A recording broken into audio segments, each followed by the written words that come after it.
will start with a new topic, and your new topic is writing skill, that is picture composition. So on the screen you can see an introduction to writing good composition. Now today we are going to learn about picture compositions. So when we write about picture compositions, we get a picture and we have to write the composition based on that picture. So how can we write a good composition? So now first point is saying that look at the picture and guess what they are telling you. So when we are looking at the picture, we get some points that what is happening in the first picture, what is happening in the second picture, and what is the concluding part of the composition. Now second point is you have to ask yourself that what is happening in each of the pictures, who is doing what to whom, what can you conclude in short sentences for each pictures? And are they showing a flow of events? The pictures which you are seeing, is there a flow of events in that picture or it's like jumbled up? Okay. Now here are some. What is this word? Who can tell me? I'm not able to see. Daksh, can you tell me? I'm not able to see on my screen. I'm unmuting. Here are some clues. Clues. Okay. So here are some clues. Okay. So now, wait for a minute. Okay. So picture compositions always wait. I have to start from the beginning because Nakul is continuously, I don't know what he is doing, so I'm getting distracted. Nakul, please sit properly. You are visible to me on the screen. और आप अगर आप कुछ करोगे तो आपकी भी recording चली जाएगी. So sit properly. Avni, please don't raise hand. I'm telling you no.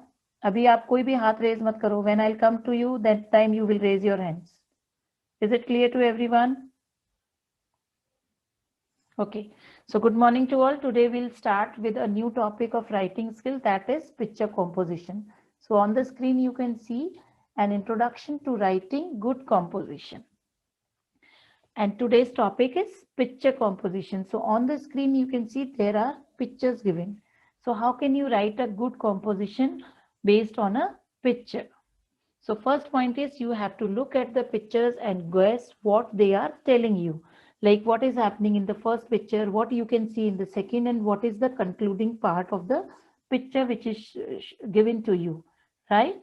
Now second is you have to ask yourself that what is happening in each of the picture, who is doing what to whom, what can you conclude in short sentences for each picture, and do they show a flow of events? The events which are shown in the picture, are they in a proper manner, proper order, or they are jumbled up? Okay. Now here you can see there are some clues given how to write a good composition. Picture compositions always show a flow of events. When you are writing a composition, there should be a flow of events, means the anything which is happening that should be in a proper order. And the last picture is for you to conclude. Last picture you should write your conclusion. Third point is, but how do you know what to conclude? Okay. Third part is saying that picture compositions usually carry a message or an idea.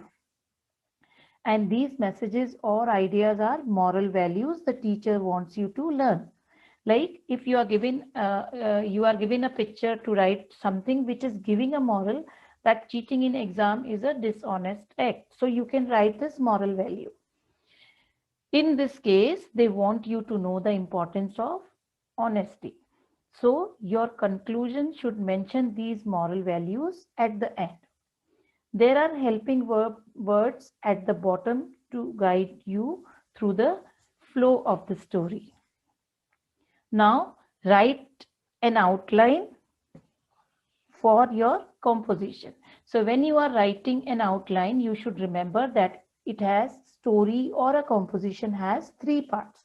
First is introduction, second is event, and third is conclusion. So we'll just go through it. First is introduction. So when we write about introduction, why we write an introduction to a picture or to a story? Because it gives the start of the stories. So when you are writing this introduction, you should introduce the characters. Like here you can see in the picture that some 3 or 4 persons are ready for their race.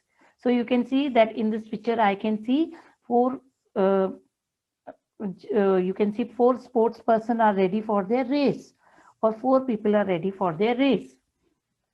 Now answer the questions on who are the characters involved. You can always name the characters, because when you are writing the names of the characters, it makes the story more interesting. Second part is, what is the background of the story? Why it is happening? Why this picture is taking place? Why the story is taking place here? What is the background? In order to tell the story, we must at least give a short introduction to which why things happen in what we are going to talk about in the event. So background is that whatever we are going to talk in the middle part, why that thing is happening in the story, okay, or in the composition. Now second part is event. Event is the middle part of your composition, okay, and this is the most important part, because when you are writing the event, you are describing everything which you are seeing in the picture. It tells that it tells everything that the pictures are showing. Like here you can see in the picture, you can see some sports person are running like it's a marathon. Some are wearing sports dress, they are in shorts, they have numbers on their t-shirts. So all these things which you can describe is your event. Now it tells what is happening and what all questions it answers. What is happening, who is doing what to whom, why it is happening, and when it is happening. Never leave any information out. When you are writing about a picture composition, you should write everything, every information about it. Make sure there is no loopholes. Nothing is left out. Nothing happens out of nowhere. Now conclusion. Conclusion is the ending part of your picture composition or your story. So when you write a conclusion, it means you are summarizing the story or you are summarizing the picture. And it ends with the moral values the pictures are telling to you. So in concluding, you must always mention the moral value. Like in this picture, the moral value is Mike learned the importance of practicing honesty in order to become trustworthy to others. So this is the moral value which this picture is showing to us, right? Now, fourth one is using your outline. When you want to write, how can you write? So first thing is, you can start writing your composition. Look out for your spelling and tenses. Most important part. If the story is happening in the past, you have to use only the past tense. Do not mix the tenses in your composition. Why? Because when you will mix your tenses, what will happen? You will lose marks also, and that will not, like, it will be like some events are you are writing in present, some you are writing in future, and some you are writing in past. So there should be only use of one tense. Either you are writing the whole picture composition in present, or you are writing the whole composition in the past. Now here are some reminders. When you are writing your story, you should write in a way that you are telling the entire story to a person who has no idea what is it about. Whatever picture composition you are writing, you are telling in such a way that the person who is reading, he has no idea about it. Second, you are the only one who knows the story best. So when writing, do not miss out any detailed informations or or any important event in that picture. A good composition is clear, has good spellings, uses words from the helping words, has good tenses and punctuations and an introduction, event and conclusion, and avoid repeating the teacher. Like why this is given here? Because sometimes suppose there is a composition on a teacher, picture composition.